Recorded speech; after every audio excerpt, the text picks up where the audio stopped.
So the build's running well then. Before I move on, as we saw, going back to the Docker file, we changed the line here, and we changed it so that we're copying the jar file from this folder called Maven.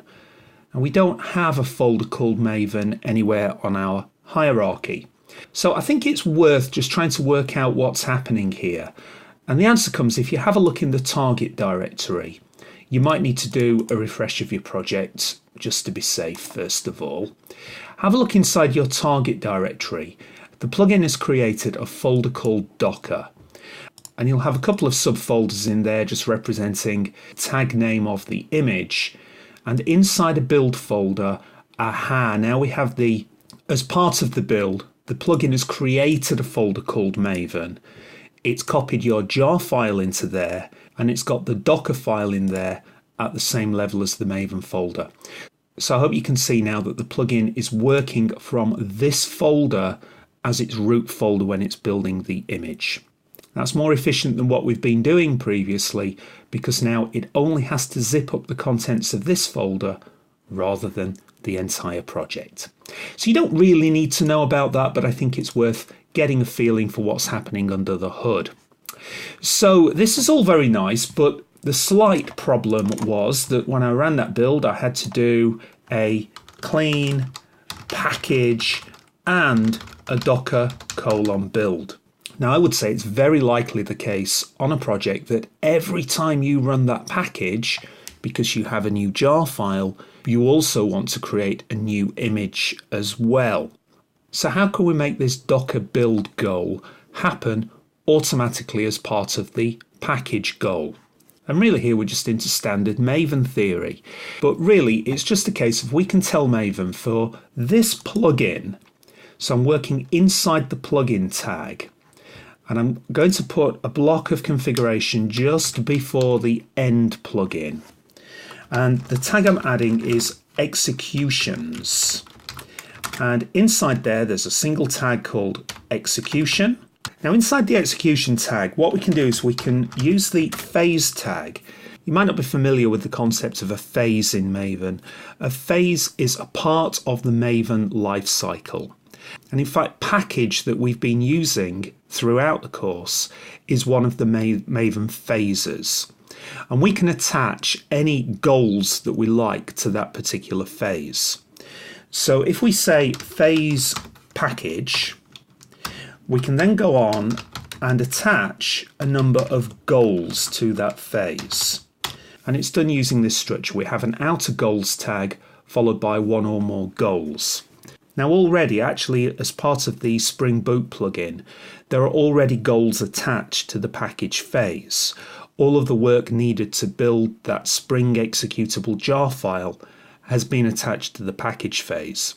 But what we're doing here is we're adding additional goals. So we can say that the Docker :build goal is now going to be part of the package phase. Actually, we don't need the Docker : in front of that, because we're already, it's a bit of a big tag this, but we're already in the plugin tag for the Docker Maven plugin. So I just wanted to be clear there that this build goal comes from the Docker plugin and it isn't kind of some built-in part of Maven. Alright, so that simple change now means that if I run the build again, but this time I'm just going to use the clean and package. Well, it says goals. Actually, we know now these are lifecycle phases. I don't need to include Docker build anymore. And can you see now that the Docker Maven plugin build is running? And if you're following along with me, do check carefully that you have a build success. Now, it might be the case that after every single build, you want to push the resulting image to a repository such as Docker Hub. And you've already seen in the POM that there's an auth config section here which allows you to plug in your username and password for Docker Hub. Feel free to do that if you want. It is a kind of a quick and dirty way of getting up and running with pushing from Maven. The problem is, of course, it's probably not a good idea to be embedding usernames and passwords into POMs. If it's a public GitHub repository, then you definitely would not be wanting to put your credentials in here. So if you want to keep things simple and you're following along with me, then just plug in your Docker Hub username and password there, and then you will be able to do we can do the same as before. We can do a clean package, and then we'll follow up with docker:push. And the important thing here is that you can see that it attempted to do a push here. Of course, that failed because I have an incorrect username and password. So if you don't want to put your username and password in here, and in fact, I'm going to remove this block. You can use that if you just want to do a quick and dirty test. But the recommended way is to put your username and password into a local config file. And by local, I mean it's outside of your project structure. In fact, the file that you're looking for is called settings.xml, and it will be located in your Maven home directory. And the only complicated thing about that is actually finding that directory.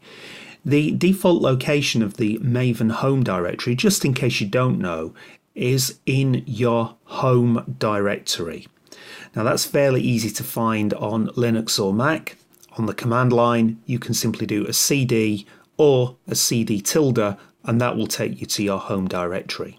You should then find a hidden directory called m2. So if you do an ls-a, that should show you there is a directory called .m2.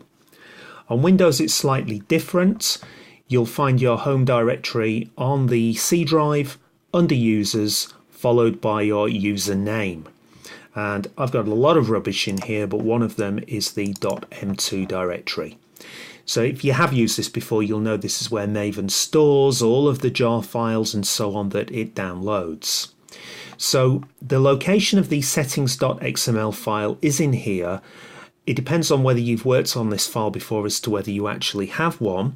I have a pretty clean Maven installation on this computer, so I don't have a settings.xml file. If that's the case for you, then in the Practicals and Code download for this course, you'll find inside the Maven plugin folder, I've given you a basic copy of settings.xml. Just copy that and transfer it into your .m2 directory. We'll then edit in a standard text editor and very simple config file this. If you already have a settings.xml file, then you will be adding this servers tag to your existing one. This is a standard Maven construct that allows us to configure servers that we're deploying to. So the ID is the name of the server, docker.io for Docker Hub. And so all you need to do is simply add in your username and password and save that file. I'm going to do this, of course, off camera.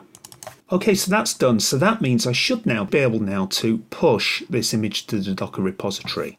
Before I do that, there's one thing I need to change that you don't need to change. Up until now, I've been tagging this image virtual pair programmers /Fleetman web app. Now you'll know this from the first module of the course. That relates to the initial image that we pulled really early on in module 1 of this series. Now the problem is the last thing I want to do is to push to this image, because of course that's going to ruin the image for everybody who's still working on module 1 of this course. Bear in mind that I have made changes to this image as part of this module. We've been using the MySQL database, for example. Now the correct way to handle this, really, if I go into the tags list, normally in real life I would give this new version of the image, the one that's working with MySQL, I would give it a new tag. And I could do that by simply changing the tag here to something like, well, this is the version of Fleetman web app that is going to be going into production on our microservice architecture, so I could tag it as production. That's how I would do it in real life, but I'm not going to do that on this video, purely because if I do that, it might confuse people who are new to Docker, who are doing module 1, and they're going to see two versions of the image and they might get confused because they haven't yet worked on tags. Just for the purposes of the course then, I'm going to do the simplest possible thing, and I'm going to just give this a new name. I'm going to call this just Fleetman-Production. I'm even not going to put the web app on there just to avoid confusing the Module 1 viewers. So I hope I've not confused you in doing that. And if you're following along with me, you'll have your own repository. You can call this anything you like, including Fleetman web app. But I just thought I'd better be careful there. So I can now rerun this POM. So this time I'll run the full clean package, but then I'm going to follow up with a docker:push. And to finish this course, I'll show you how you can integrate Docker push into an existing phase.